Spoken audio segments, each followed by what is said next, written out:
Hey, what's up, everybody? I'm here to give you guys my review for WWE NXT UK for April 17th, 2019. Now, I'm doing this via my phone because I was too lazy to pull up my computer and watch it because I had it in my backpack and everything. So, yeah, I just decided to watch it via my phone and stuff since I could do that. So, that's exactly what I'm going to do. And since I was watching it on my phone, I had to take the notes old school. So, there you go. So, starting with I know I'm a few weeks behind NXT UK, but I just been busy with other things, so I'm catching up a little bit since I had the time to watch an episode.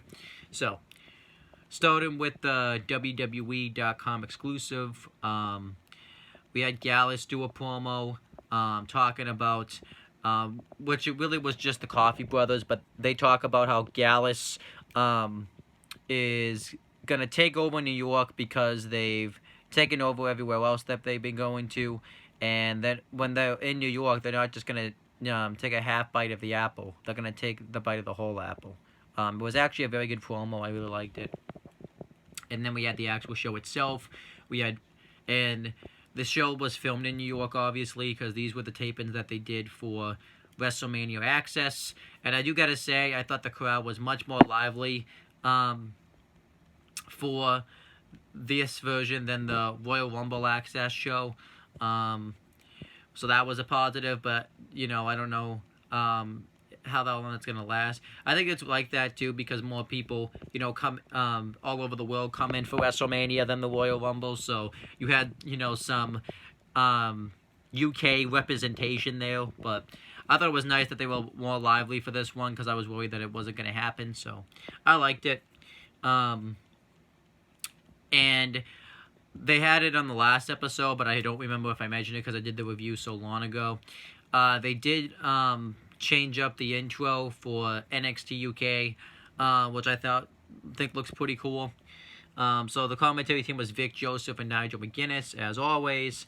And we had the first match on the show. It was the Coffee Brothers versus Raul Mendoza and Humberto Carrillo. I actually thought this was a good match here. Humberto Carrillo and Raul Mendoza get the advantage early with their high, quick moveset. But then eventually Humberto Carrillo gets cut down doing a moonsault by Mark Coffey, and he gets taken down with a clothesline. And the Coffee Brothers get the heat on him for a while. But then eventually Raul Mendoza gets the hot tag, and he starts going off on Mark Coffey. Mendoza and Humberto Carrillo both hit dives simultaneously twice on the Coffee Brothers, and then they hit a moonsault into a shooting star press on Mark Coffey, but they don't get the win because Joe Coffey breaks up the pinfall, and then eventually Joe Coffey hits an uppercut on Raul Mendoza, and Mark Coffey hits an enziguri, and then Joe Coffey hits what was supposed to be our best for the bells, but it just looked like a regular clothesline, but whatever, on Raul Mendoza for the win. It made sense for the Coffee Brothers to go over because they're the more dominant tag team. And also, Humberto Carrillo and Raul Mendoza really don't team that much together since, Humberto Carrillo's on 205 Live and Raul Mendoza's on NXT, and the Coffee Brothers are getting more of a push. So I actually like the way they did all this. I thought it was good. And then Cassius Ohno gets interviewed, and one thing I did like about this show too is versus the last one is they actually utilized their normal interviewers and ring announcers and referees for this show because last time they just used the the regular NXT's version of it, so I actually like that.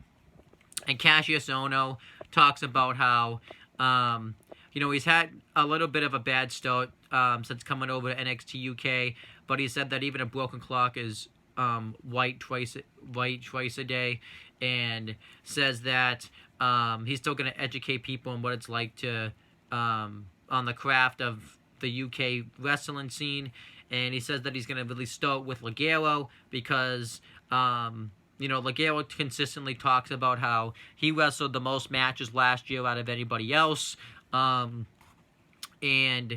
talks about how he wrestled everywhere, but Cassius Ohno gave people quality over quantity, and he's going to teach Ligero that lesson on the next episode, and that match was made for the next episode, so I'm actually pretty excited about it.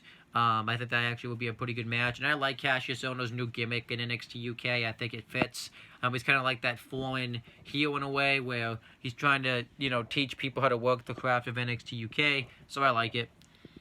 And then we had a recap of NXT TakeOver New York, where various wrestlers talked about the WWE United Kingdom Championship match from NXT TakeOver New York between Walter and Pete Dunne.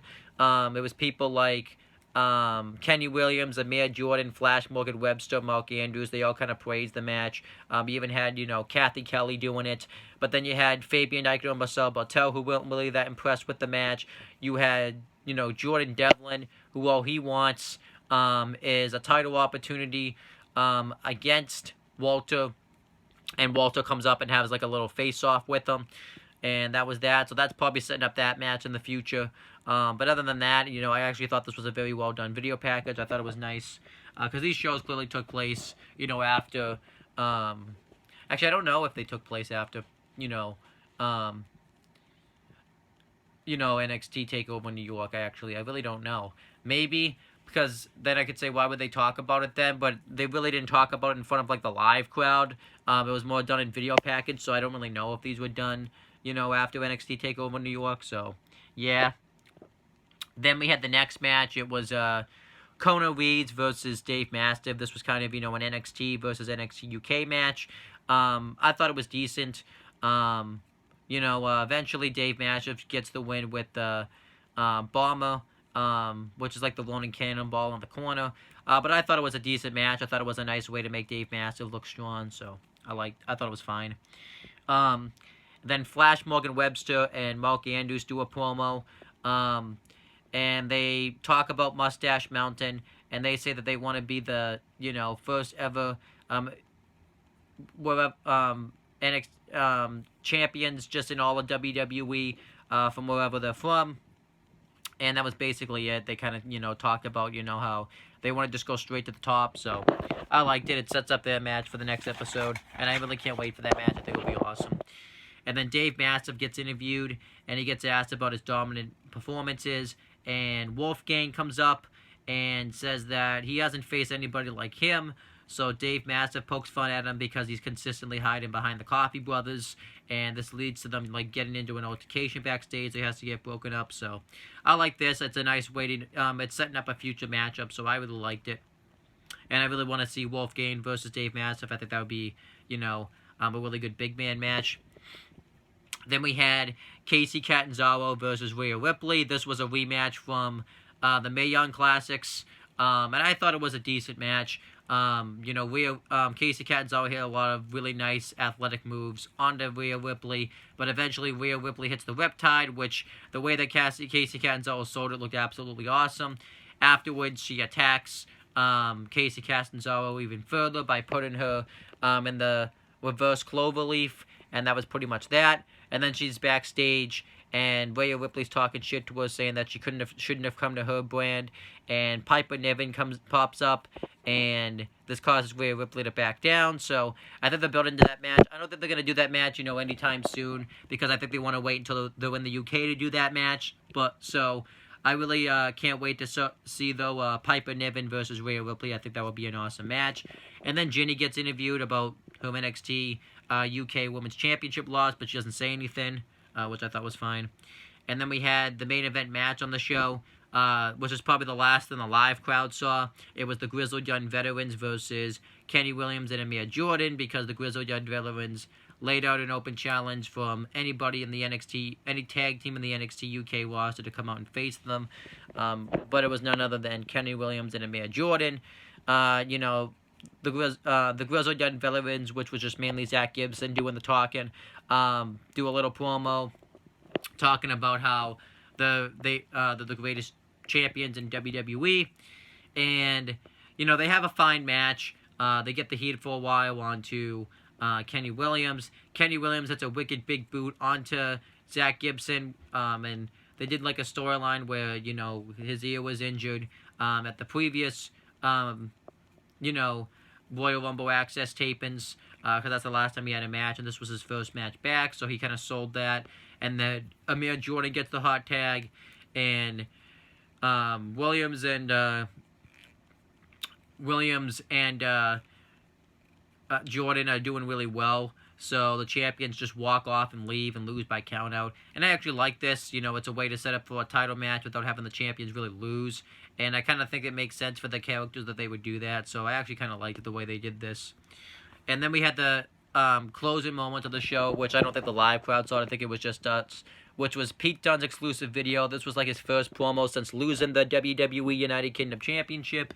And he talks about how, you know, he's going to go after this title. He's not ready to just leave the WWE United Kingdom Championship after building the brand for over 2 years. And he says that, you know, Walter caught him on a bad day. And he says that, you know, Walter's now dangerous because when Pete Dunne won the WWE United Kingdom Championship the first time, he was willing to do whatever it took to get it. And he said that Walter's got that same problem now. And he says that, you know, Pete Dunne's pretty much done it all in the business. He's main evented takeovers. He's competed on Raw. He's competed in the Royal Rumble match. But, you know, Walter's given him the biggest fight of his life. And he says that, you know, he wants Walter to grant him a rematch because he gave him a title shot. And then that was pretty much the end of the video, which we know the rematch I think is going to happen at some point because they did like a video like not that long ago talking about how they were going to have a rematch. So I think that they've taped that match already. But I still thought this was a very good promo. And that was pretty much the end of NXT UK. I thought it was a good show, not a great show. You know, I liked about all the matches on the show. But it was nothing fancy. But I thought it was a good show. I really liked the Pete Dunne promo at the end. I liked the Cassius Ohno promo. I liked all the matches on it. But yeah, it was a good show. I'll give it a B-. I thought it was good. And that's pretty much the end of the review. Thank you guys for watching this video. Please make sure you guys like, comment, and share this video so people will watch it. Make sure you guys subscribe to this channel for more content and click on the bell. So that way every time I upload a video, you guys will get the notifications for it. Make sure you guys do the same thing for my CM Brothers and No One the Talking to YouTube channels. And that's pretty much it, guys. Talk.